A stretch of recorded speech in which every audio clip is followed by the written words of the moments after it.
AITA for considering divorce after my wife suggested sending our son to a conversion camp. My wife, 44F, and I, 45M, have been married for 14 years. We're a typical suburban family in most ways.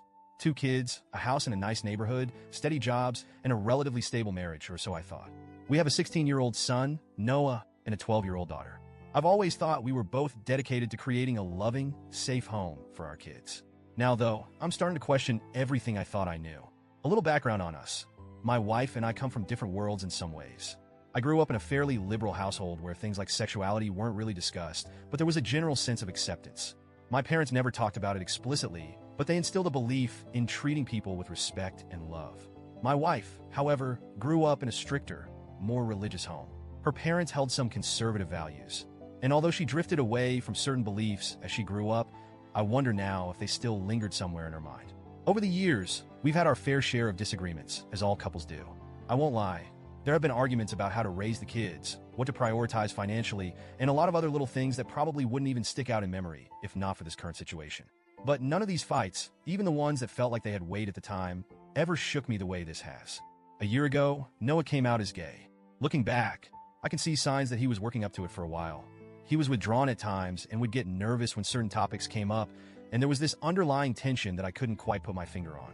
When he finally sat us down and told us he was gay, it was a surprise.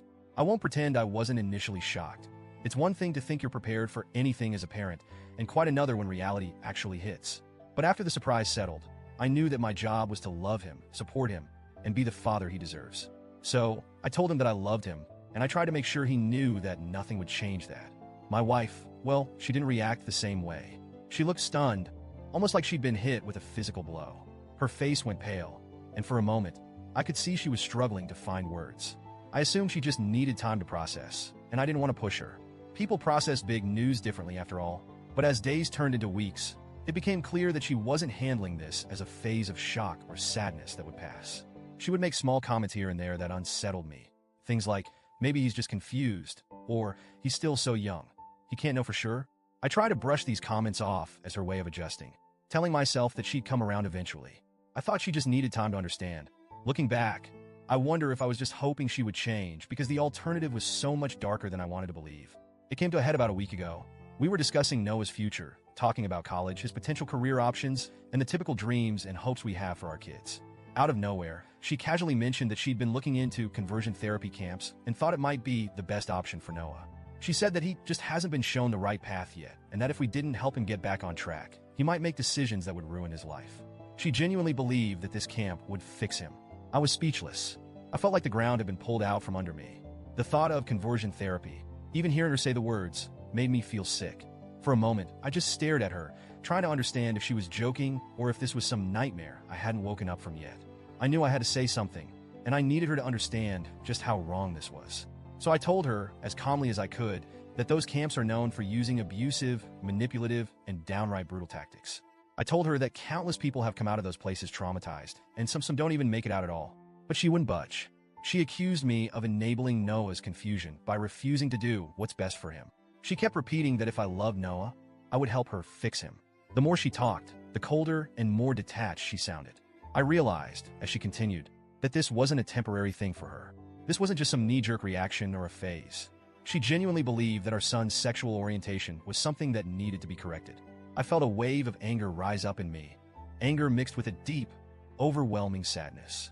Here was the person I'd chosen to build a life with, the mother of my children, and she was looking at our son not as a person, but as a problem to be solved.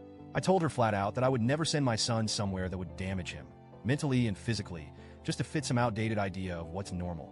I tried to explain that Noah being gay isn't something that needs fixing, but she didn't listen. In her mind, she was the one who was right, and I was the one who couldn't see what was best for our child. I spent the next few days in a state of numb shock.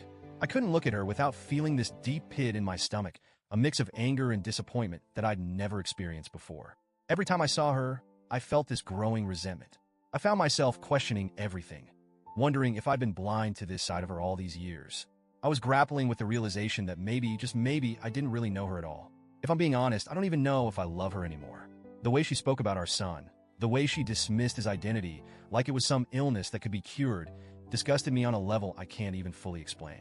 It broke something in me, something I'm not sure can be fixed. Noah has his whole life ahead of him, and being gay is going to come with its own challenges. The world is still far from perfectly accepting, and people like my wife, people who think the way she does, only make it harder for people like him. The thought that I would be contributing to that kind of harm, that I'd be complicit by staying silent or standing by her side, feels unbearable. Part of me thinks maybe I should try to keep the family together, at least for our daughter's sake. She's only 12, and she loves both of us so much. She's a sensitive kid, and I know a divorce would hit her hard. She's already close with Noah, and I can't imagine what it would do to her to see our family split apart. The thought of putting her through that kind of pain makes me feel like the worst father in the world. But if I stay, am I betraying Noah? Would I be choosing comfort over my son's well-being? I can't ignore the look on his face when he came out to us. I remember the fear and vulnerability in his eyes, the way he was practically trembling as he waited for us to react. I promised him that he had nothing to worry about, that I'd always be there for him, no matter what. How can I keep that promise if I'm living with someone who wants to change him, to hurt him in ways I can barely bring myself to imagine? In the days since that conversation, I found myself drifting further and further from her, both emotionally and physically. We don't talk as much as we used to.